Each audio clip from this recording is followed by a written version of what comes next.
Suji's favourite വേൾഡിന്റെ വാചന കേൾവിയിലേക്ക് എല്ലാവർക്കും സ്വാഗതം. പ്രതിദിന വിശുദ്ധ വേദപുസ്തക വായന 842 ദിവസം. യെഹെസ്കേൽ പ്രവാചകന്റെ പുസ്തകം 42 അധ്യായം. അനന്തരം അവൻ എന്നെ വടക്കോട്ടുള്ള വഴിയായി പുറത്തെ പ്രാകാരത്തിലേക്ക് കൊണ്ടുപോയി. മുറ്റത്തിന് നേരെയും വടക്കോട്ടുള്ള കെട്ടിടത്തിനെതിരെയും ഉണ്ടായിരുന്ന മണ്ഡപത്തിലേക്ക് എന്നെ കൊണ്ടുചെന്നു. അതിന്റെ മുൻഭാഗത്തിന് 100 മുഴം നീളവും വടക്കോട്ട് വാതിലും ഉണ്ടായിരുന്നു. വീതി 50 മുഴം. അകത്തെ പ്രാകാരത്തിനുള്ള 20 മുഴത്തിനെതിരെയും പുറത്തെ പ്രാകാരത്തിനുള്ള കൽത്തളത്തിനെതിരെയും 3 നിലയായി നടപ്പുരയ്ക്ക് നേരെ നടപ്പുര ഉണ്ടായിരുന്നു.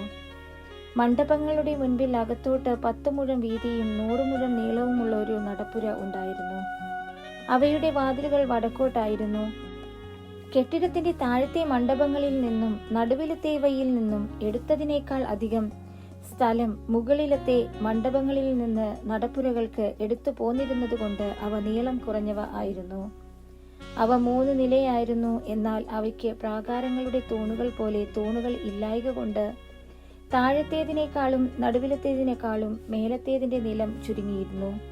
പുറമേ മണ്ഡപങ്ങളുടെ നീളത്തിൽ പുറത്തെ പ്രാകാരത്തിന്റെ നേരെ മണ്ഡപങ്ങളുടെ മുൻവശത്തെ മതിലിന്റെ നീളം 50 മുഴം ആയിരുന്നു. പുറത്തെ പ്രാകാരത്തിലേക്ക് ദർശനമുള്ള മണ്ഡപങ്ങളുടെ നീളം 50 മുഴമായിരുന്നു. എന്നാൽ മന്ദിരത്തിനെതിരെയുള്ള നീളം 100 മുഴമായിരുന്നു. പുറത്തെ പ്രാകാരത്തിൽ നിന്ന് ഇവയിലേക്ക് കടന്നാൽ കിഴക്കോട്ട് ഈ മണ്ഡപങ്ങൾക്ക് താഴെ ഒരു പ്രവേശനമുണ്ടായിരുന്നു. കിഴക്കോട്ടുള്ള പ്രാകാരത്തിന്റെ മതിലിന്റെ തലയ്ക്കൽ മുറ്റത്തിനെതിരായും കെട്ടിടത്തിനെതിരായും മണ്ഡപങ്ങൾ ഉണ്ടായിരുന്നു. അവയുടെ മുമ്പിലുള്ള വഴി വടക്കോട്ടുള്ള മണ്ഡപങ്ങളുടെ അളവ് പോലെ ആയിരുന്നു. അവയുടെ നീളത്തിനൊത്ത നീളവും വീതിക്കൊത്ത വീതിയും ഉണ്ടായിരുന്നു. അവയുടെ എല്ലാ പുറപ്പാടുകളും വിധാനങ്ങളും അവയുടെ പ്രവേശനങ്ങളും ഒരുപോലെ തന്നെ. തെക്കോട്ടുള്ള മണ്ഡപങ്ങളുടെ പ്രവേശനങ്ങൾ പോലെ ഒരു പ്രവേശനം വഴിയുടെ തലയ്ക്കൽ ഉണ്ടായിരുന്നു. അവയിലേക്ക് കടന്നാൽ കിഴക്കോട്ടുള്ള മതിലിനു നേരെ മുമ്പിലുള്ള വഴിയുടെ തലയ്ക്കൽ തന്നെ.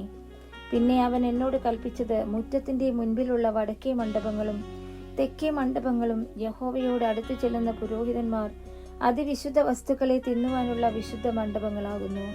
അവിടെ അവർ അതിവിശുദ്ധ വസ്തുക്കളും ഭോജനയാഗവും പാപയാഗവും അകൃത്യയാഗവും വെക്കണം.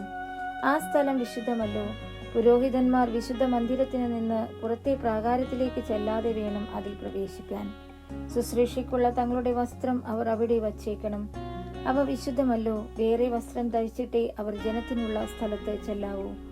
അവൻ അകത്തെ ആലയം അളന്നു തീർന്ന ശേഷം കിഴക്കോട്ട് ദർശനമുള്ള വാതിൽക്കൽ കൂടി എന്നെ കൊണ്ടുചെന്ന് അവിടം ചുറ്റും അളന്നു.